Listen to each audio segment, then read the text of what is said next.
Hello, and welcome to this week's Catholic Herald podcast, where we discuss what's really happening in the Catholic Church.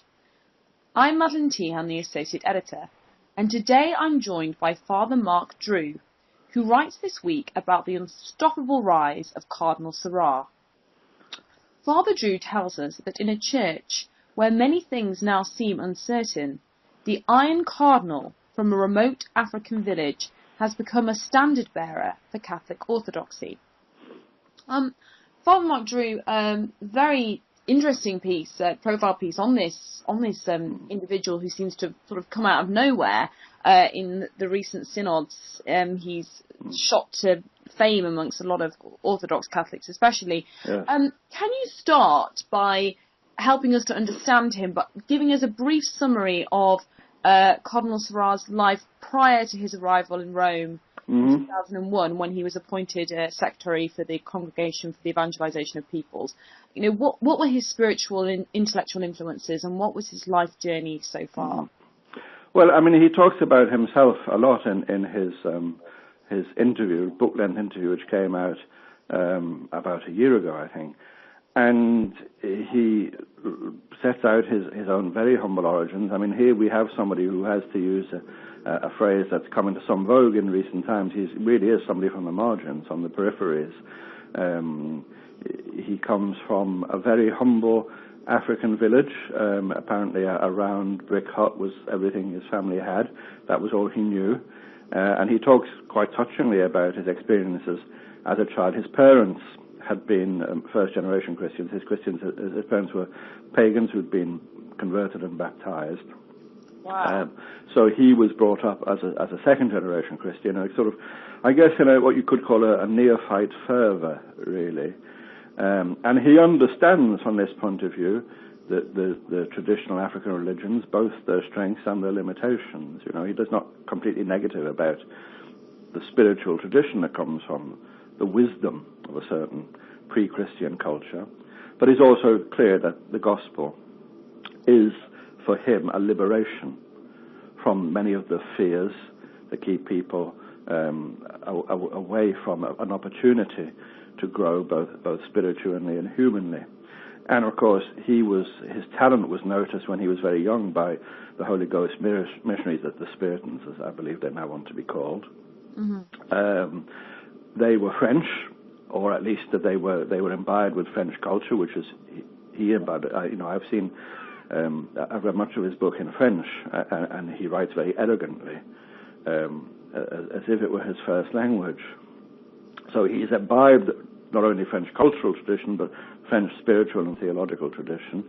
He was formed both as a minor seminarian, where he went to Ivory Coast, and he came back to Guinea, his native country, at a time when that country was just gaining its independence. There was a lot of turbulence, and the new communist government confiscated the seminary, so all the seminarians were dispersed in parishes for a while, and then they were eventually able to come together in a newly acquired seminary.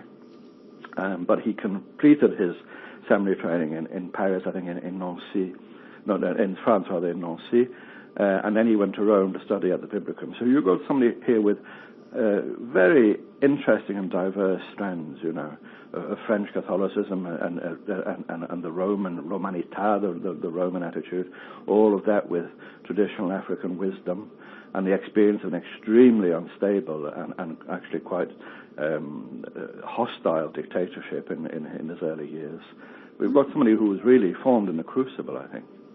I mean, and with all that experience, and also essentially an experience of real poverty, in 2010, our Pope Emeritus made him president of the Pontifical Council, which was responsible for promoting the Church's charitable outreach. But this later sparked a row with Caritas International, which I think is interesting, because I think this controversy brings out his style of leadership and his concerns. Can you tell us a bit about what happened with Caritas? Yes, well, I think that the Pope Benedict, when he appointed Cardinal Sarah, told him that he was doing so because his experiences, and not just of poverty, but also of hostile persecution, made him the right sort of person, really. And it's obvious that he's somebody who doesn't duck controversy. I won't say he relishes it. Nobody should relish controversy, but he doesn't duck it. And he's faced worse than the ire of the media. And as far as I can gather, what had happened was that, rightly or wrongly, the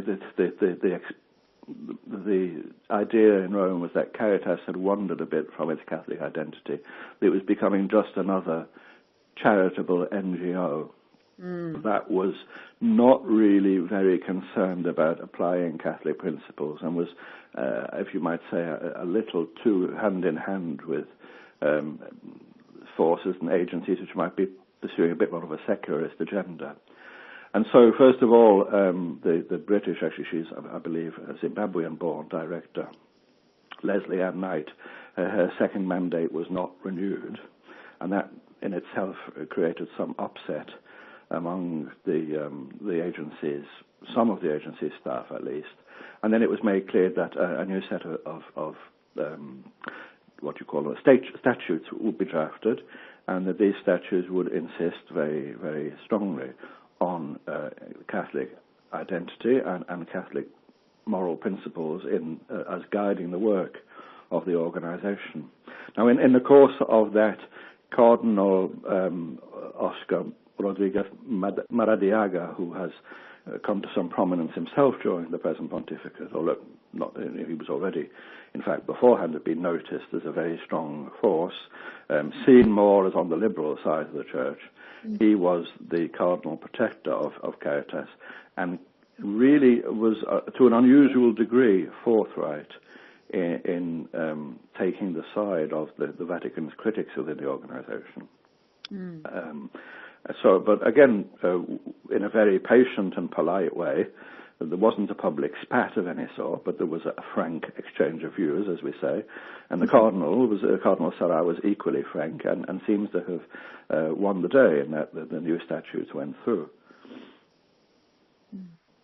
I mean, you also interestingly write, Father, that obviously that was under the Pope Emeritus's papacy. We've moved on now to Pope Francis, a very different kind of papacy. But you say, paradoxically, Cardinal Sarà's profile has become noticeably higher in a pontificate which might be thought uncongenial to his theological temperament. Nowhere was this more apparent than in the family synods of the last 2 years. Now, many Catholics, the protagonists, especially of the first synod, were Cardinal Burke and Cardinal Casper, and the drama was about communion for the divorced and remarried. What role was Cardinal Sarà playing? Well, I mean, I'm surmising now. I don't think, as you said, the spotlight wasn't in him, particularly in the first synod, so much. His book, of course, came out between the two. And if I remember correctly, he also participated in the collective volume called Remaining in the Truth of Christ, which came out between the two. So he was very much not, if you like, dormant, but present in the background, perhaps a bit less in the synod floor. By the time the second synod came round, and Cardinal Burke, of course, wasn't participating in that, Cardinal Sarà's voice was very much one of the ones that was being listened to. And there is some confusion. There was a famous letter that was sent to the Pope and made public. We don't know who made it public and with what end in mind, but it's actually unclear who were the 13 cardinals who signed the letter saying that they thought that the way the synod was being run was rather manipulative. And Sarà was given out as being one of the signatories of that, although it became then unclear whether he had actually signed it. I mean, nobody's actually seen a copy of the letter. If he did sign that, and the Pope is supposed to have been, again, we never really know the truth of these things. Some people have said the Pope was very annoyed by that letter, personally. There's been no trace of that annoyance touching Cardinal Sarà. There's been no sense that he's in a bad odour, personally, with the Pope. And as I started by saying, when it comes to the Pope's fondness, as if like, for people from the peripheries, there's nobody who could be more truly to be said from the peripheries, both of the Church and of the modern world, than somebody from a traditional African village.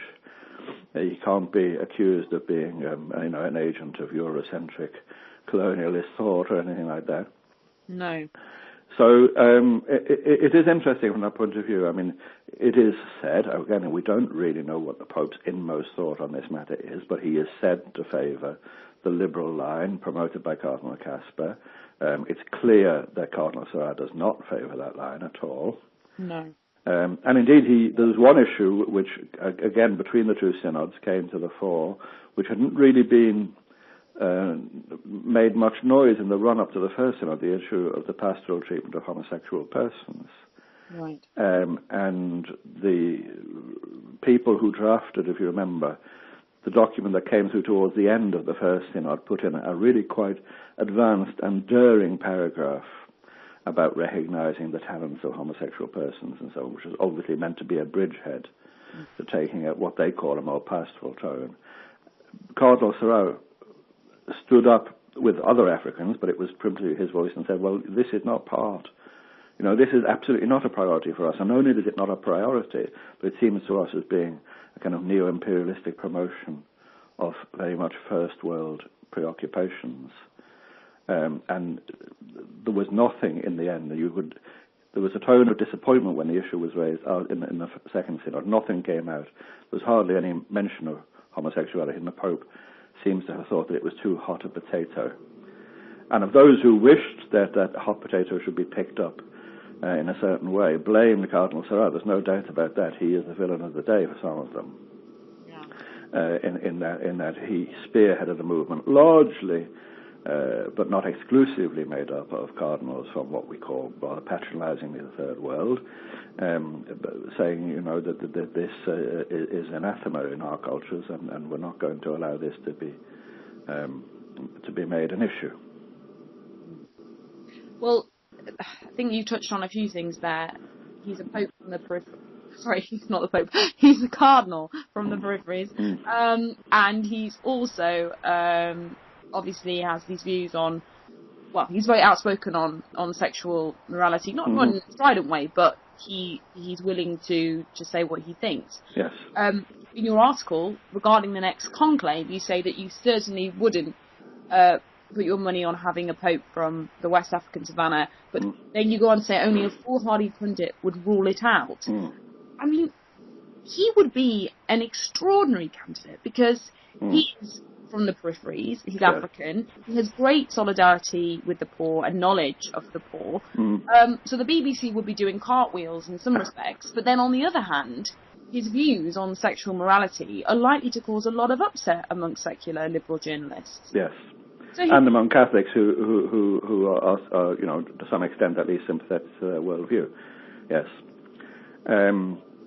Well, I also say I do think that it's very unlikely that he would emerge as Pope, which isn't not because he wouldn't be an excellent candidate, but because the way papal elections work, it is perhaps regrettable, but certainly no secret that there are factions among the cardinals, and anybody, in order to elect a Pope, must get the votes of more than one faction. The Ratzingerians, who might have been dominant in the last conclave, which leads to questions itself about why it came out with the result it did, but are in a much weaker position now, both numerically and in terms of their kind of clout. Which way some of the unaligned African, South American, Asian cardinals might swing is open to question. But I would think that even of the Ratzingerians, some of the North American and European ones would be a little shy of putting somebody who's likely to be quite so controversial as their candidate. But as I also said, his voice is obviously now one to be reckoned with, so he will be listened to, whatever the result is. It's an absolutely fascinating.